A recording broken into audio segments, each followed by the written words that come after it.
going on, Divas Nation? I'm Gary Cook. This is Divas Dive, and today we are talking Making Town's Classic 2019. It just went down this past weekend here in Red Bank, Tennessee. We were live in attendance for it, so you're going to see a bunch of pictures coming in the coming days, some interviews we did with some of the wrestlers, and hopefully a whole lot more fun content based around this show. So if you have independent wrestling TV, definitely go get the VOD. This is totally worth checking out. It was an amazing night. Following up the dumpster fire that was Monday Night Raw, the disaster that was SmackDown, the lack of women's wrestling that NXT had, this was the perfect way to end the week. Let's dive in and talk about all the matches and what you need to be checking out and why you need to come to the next Making Town's Classic if you missed this one.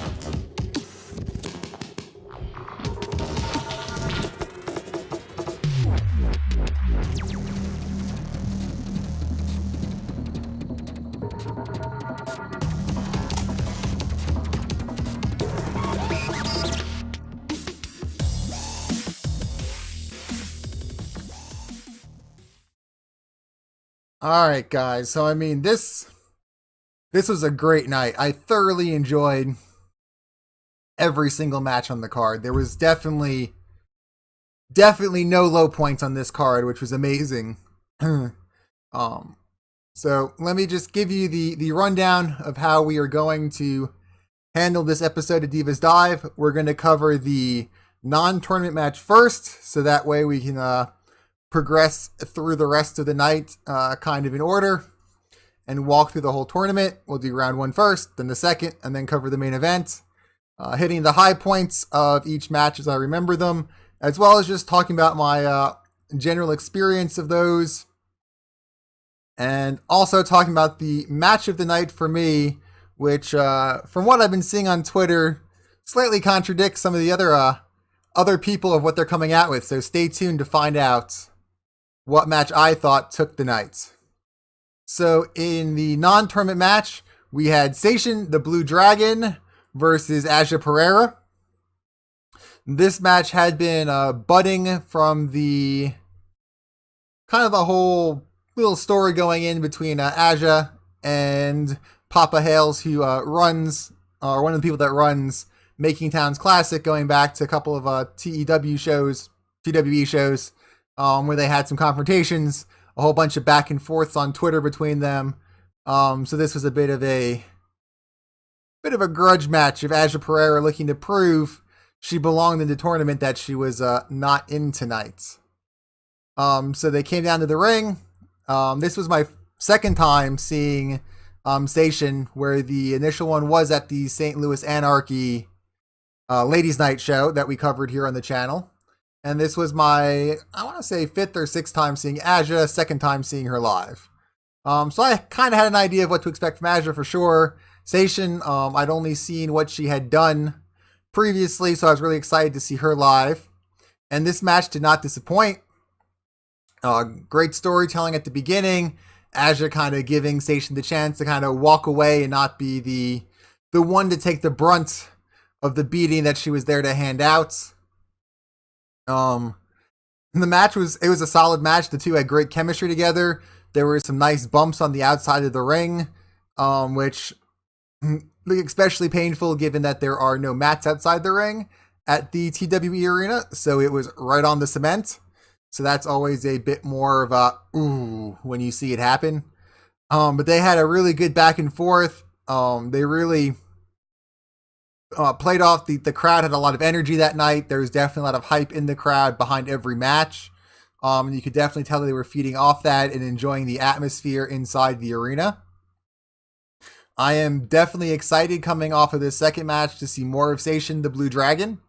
It was a really entertaining match. I really like her kind of, I don't want to call it high-flying luchador, but it's very fast-paced, very agile. I'm not fully sure what I would classify it as fully yet. I think I always lean towards lucha just because she does have the mask and everything, and that's just the word that comes to mind immediately when I see somebody in a match is lucha, but that's not the right word for this. But it's very high energy. It's very fast moving, fast paced. and she does it really well. And it meshed really well with Aja's very physical, very brutal kind of overpowering athletic style.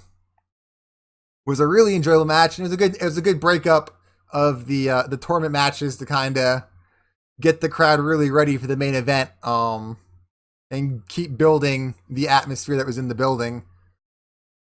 Excuse me there. As the night progressed, and so that was a very strong match. I could definitely see either one of them coming back for a spot in the tournament next year, as they both are very strong competitors, and I think the sky is the limit for either one of them.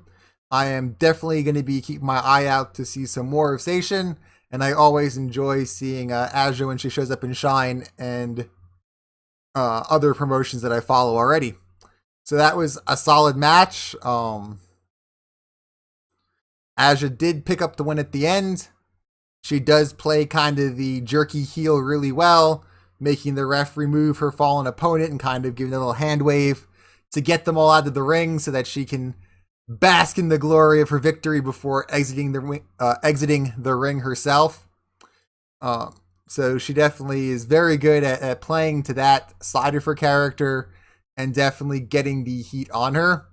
That is the one thing I'll say about this entire show, is there is some great heel work all night long to really build up the faces and get the crowd behind them, as well as getting the crowd to boo and be against the heels.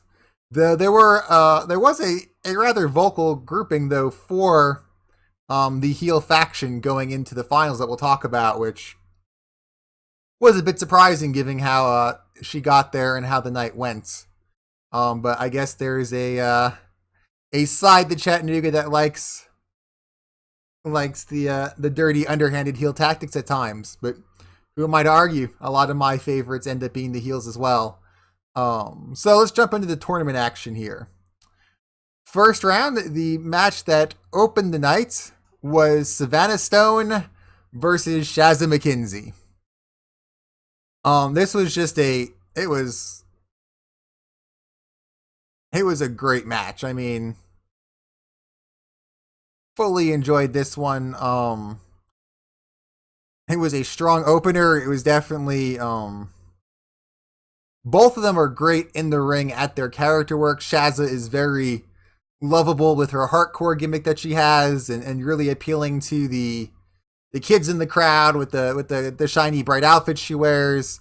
So she was very much a favorite going into this. She also has been on quite the tear through North America on her little tour she's been doing here in the States the past couple months. And you could definitely tell there was a upswell of support behind Shazza, as her name is kind of popping up everywhere lately. CZW, I believe she's been in, WSU, I think, Shimmer, bunch of places. And she's just been putting on great matches left and right, so you could definitely tell there was excitement to see her. Savannah Stone came out with her usual heel intensity, getting the crowd very much against her and behind Shazza, yelling at them, giving them the finger, getting them to really just not like her, which is the job of the heel, is to get the crowd to be cheering for the face and booing themselves, to really give that good guy versus bad guy dynamic a match needs to really get over, as it's harder to really invest in the match where it's just two nice people fighting or two people you hate fighting. It's harder to get involved. So they both did a really good job at getting into the character and playing the role they're supposed to play. Nothing huge to write home about this match. It was very exciting, very solid. The type of match you'd expect from both these women, as they came out and really got the night off to a strong start. The crowd took a little bit to get into it because we did have a late bell time. But once they kind of got ramped up and kind of got the crowd energized, it was full throttle from there on out. And they definitely set the bar starting the show, and you could tell that the other women in the back knew the bar had been set, and they were going to come out and do their best to meet that bar and keep raising it as much as they could throughout the night. After that match was Alley Cat and Nina Monet. This was a really good match. It was a bit different than I kind of pictured it in my head going, but a lot of good character work. Nina Monet played off of Alley Cat's feline persona very well, aiming to show the kitten who had the real claws in the match. Definitely some very hard-hitting spots in it. Nina showed off her power at times and got to really show that she is a force to be reckoned with inside the ring. But Alley Cat showed that she has heart and spirit, and she rallied to the meow chants throughout the arena to come through and pick up the win on that one. So our first two winners of the night were Savannah Stone and Alley Cat, where Shaza McKenzie took an early loss, which totally destroyed my bracket predictions. So that was how my night started.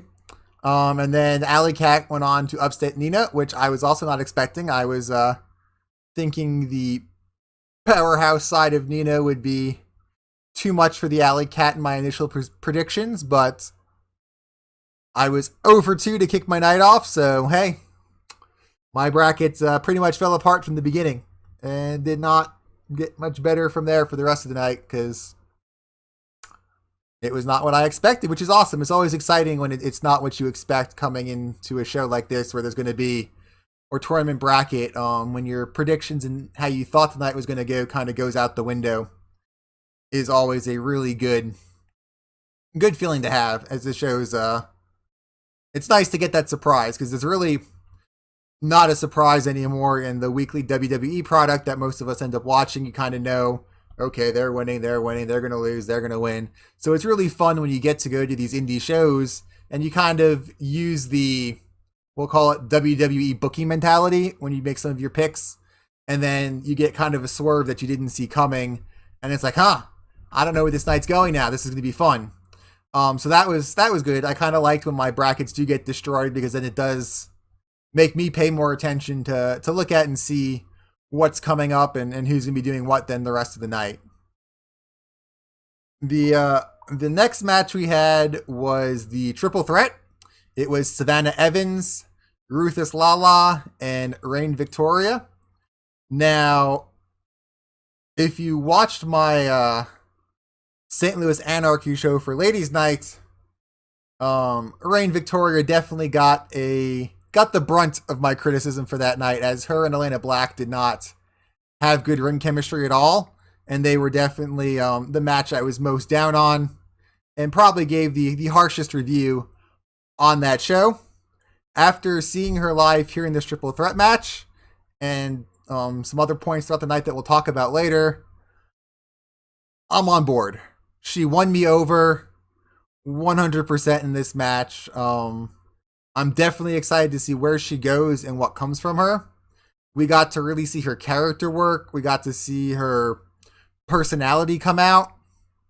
And we got to see her get some of those underhanded heel moments in that were a bit unexpected in a match like this, that I didn't know what to expect from her because my only experience had been her match with Elena Black that didn't really pan out for me when I was watching it.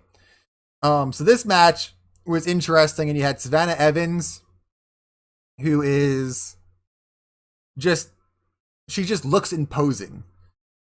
She looks like the strong, athletic woman she is, and the minute she does anything, you just believe that's going to hurt.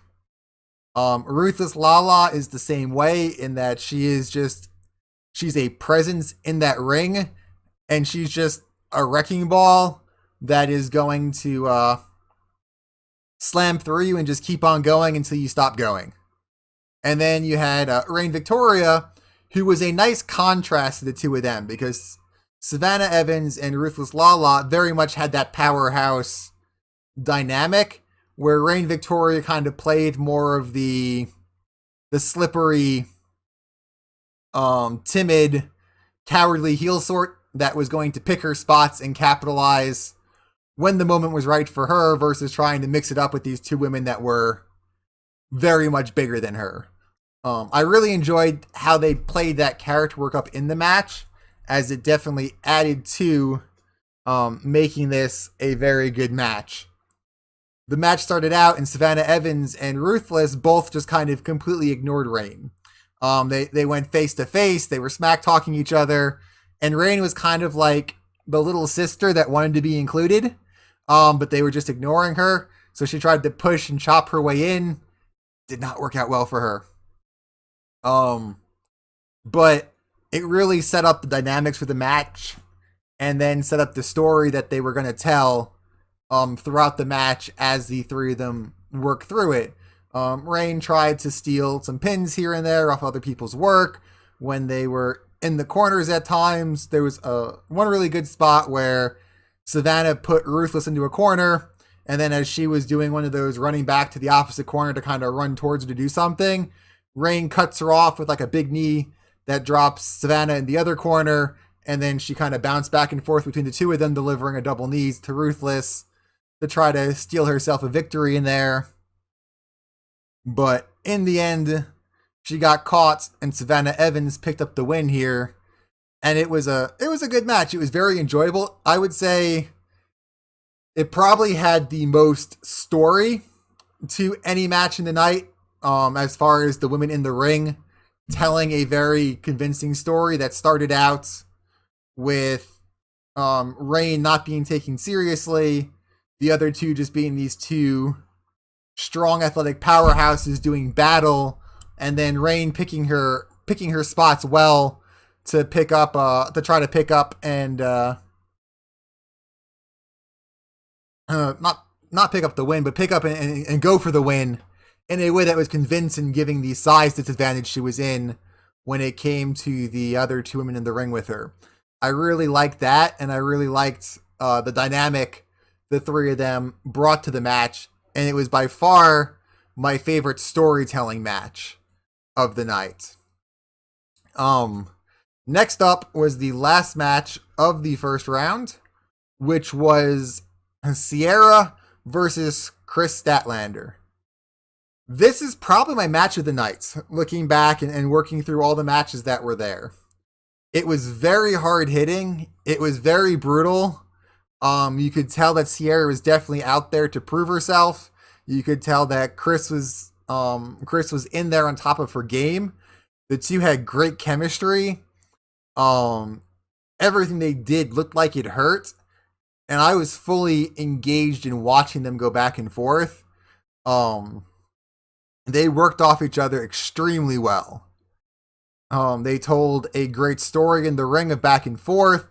They injected some comedy in it with Sierra trying to imitate some of the moves that Chris was doing unsuccessfully, but then using Chris's good nature of trying to teach Sierra to her advantage, take her out at one point and try to go for the kind of the cheap heel win there.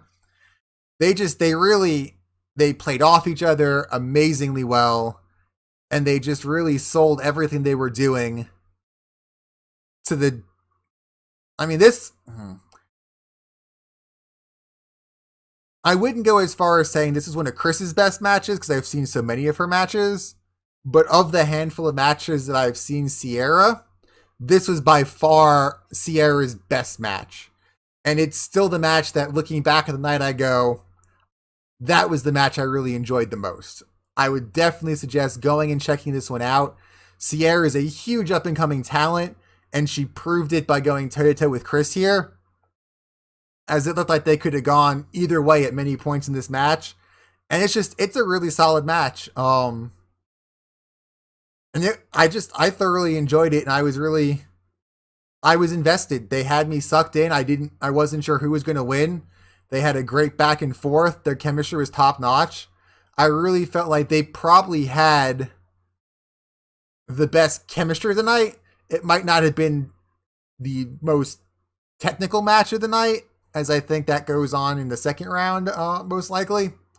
But it was, to me, the match that really, really got people going, really got people invested in just enjoying a good wrestling match, and just really invested in watching them go back and forth. It was just, I thoroughly enjoyed it. Towards the end, there was a pretty nasty looking German suplex, I believe it was, to Sierra from Chris that did have kind of a funky landing, but it didn't seem to hurt Sierra, though. It just looked like it hurt really bad. And there was definitely some cringe in the crowd of just seeing how brutal it looked with that awkward landing that happened during it. But man, that match was top notch.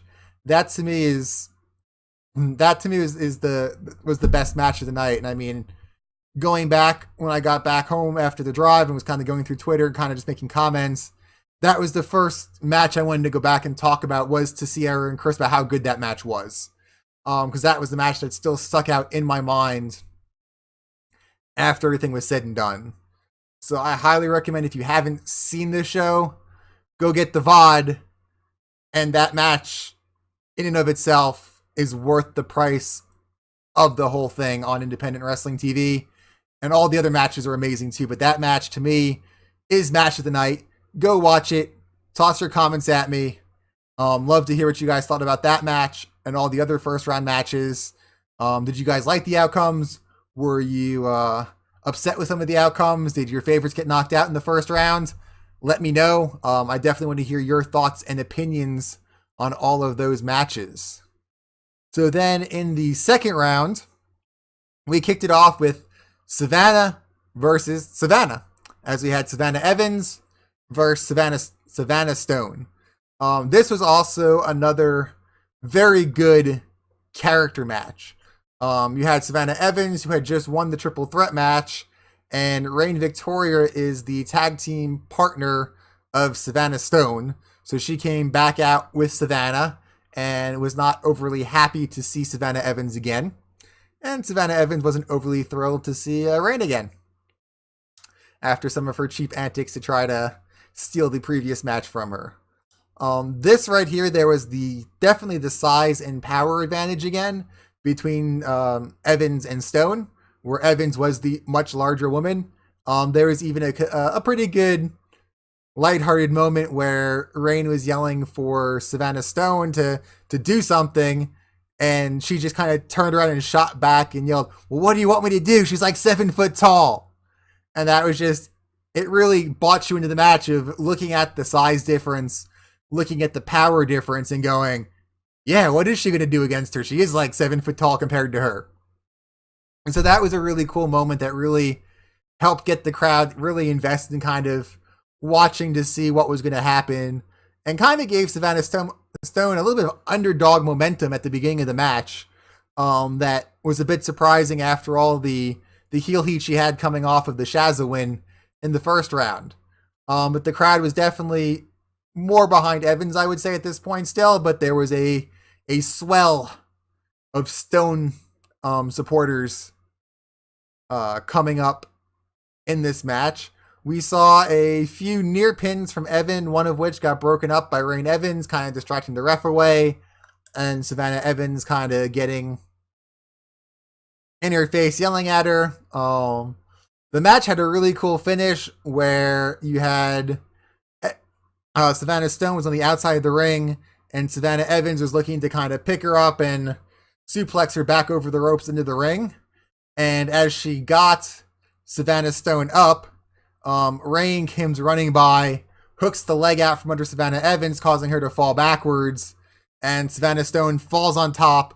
They catch Evans off guard for the 3 count, and the tag team quickly rolls out of the ring with the victory to get Savannah Stone into the main event. Savannah Evans played it off really well.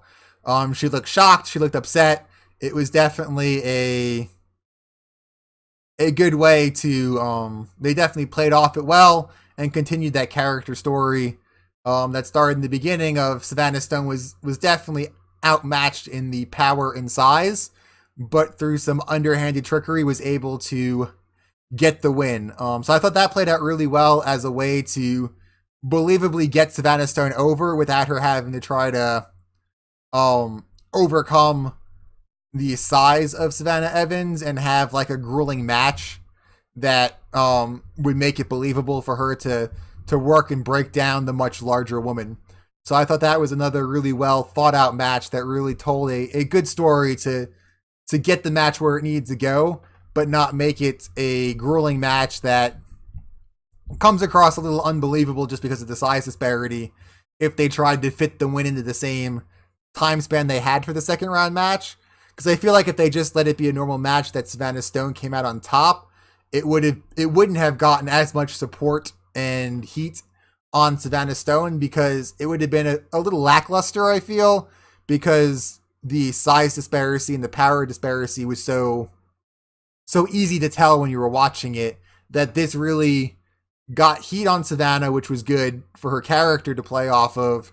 And it also gave an out to Savannah Evans of how she lost to the much smaller woman in the match without it looking unbelievable, like sometimes matchups like that can look. So I thought that was really well handled, and they did a great job at selling that to get the heat on Savannah, but also keep Savannah Evans looking strong coming out of a loss there for future appearances or even future matches between the two. If they want to go for a grudge match rematch in the future, I would be all for that at one of the next Making Town shows. Then the final match of the second round was Alley Cat versus Chris Statlander. This might have been the most hyped match of the night, as they were probably the two biggest names left in the tournament, and they were facing off against each other. And it seemed like a lot of people kind of expected this to be the main event of the night. So I think it had a lot of people a bit surprised, as well as kind of a swerve of how the brackets worked out, which was awesome as well. And I've seen a lot of people calling this the match of the night, and it was a great match. There is no denying that their character work played off each other, but they were both definitely faces, and both had huge crowd support behind them, which I enjoyed the match, but I didn't feel as invested in this match as I did some of the others, just because there wasn't that dynamic of either wanting to see the heel lose and the face prevail, or wanting the heel to win and take it to the face because that's who I was behind. This was just one of those, I like both of them, and I'm expecting a great match because I know what they both can do. So I think that definitely tempered my view some going into this, because like the Sierra Chris match, I didn't know what to expect, which is why I think I enjoyed it so much, because Sierra just blew me away with that performance, where Alley Cat versus Chris Statlander, I expected a great match because of who it was. So it's one of those things where they had a great match, but it didn't catch me off guard, and there was nothing that wowed me that went, yeah, that went above what I expected. So not to take anything away from either of them, as I said, it's a great match. It was definitely one of the best matches of the night, probably the most sound match technically of the two of them going back and forth together in the ring at times, and working as a very cohesive unit, telling a great story of back and forth work. But it got to the great match I expected from both of them, but it didn't go over the top and make it a match that blew my mind. So that's, to me, is what held it back from being match of the night. But it was probably by far my second favorite match overall on the entire card. It's a great match that's definitely worth going back and seeing. And it displayed both of their characters well. They both got kind of their normal high points in with each other. You saw why they were both definitely top of the game at where they are and the things they do, and that they're both going to be huge stars with bright futures than what they've already done. In the end, Alley Cat picked up the win, but it was a great match. It was a great way to finish off that second round and head into the second intermission before the main event. Alley Cat definitely looked tired coming out of that match, which, I mean, this was her second match of the night, and she's had 2 hard-fought matches.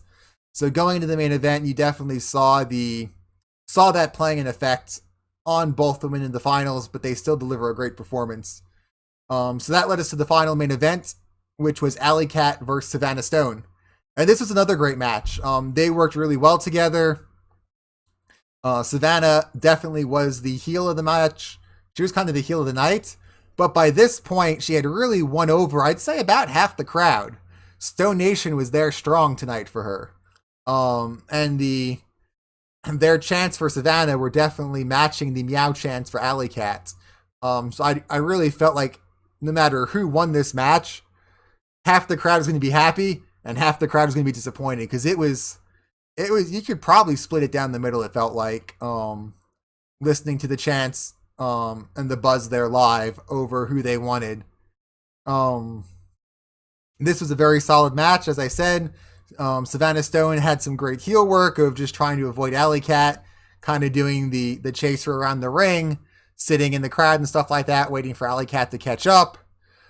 Some really good high spots that just looked painful when they were delivered. The main event ended with Alley Cat finally hitting the Pussycat Pile Driver to put Savannah Stone away and get the crown. It was a hard-fought match, though, and coming out of it, they both just looked physically exhausted, mentally exhausted, and emotionally exhausted.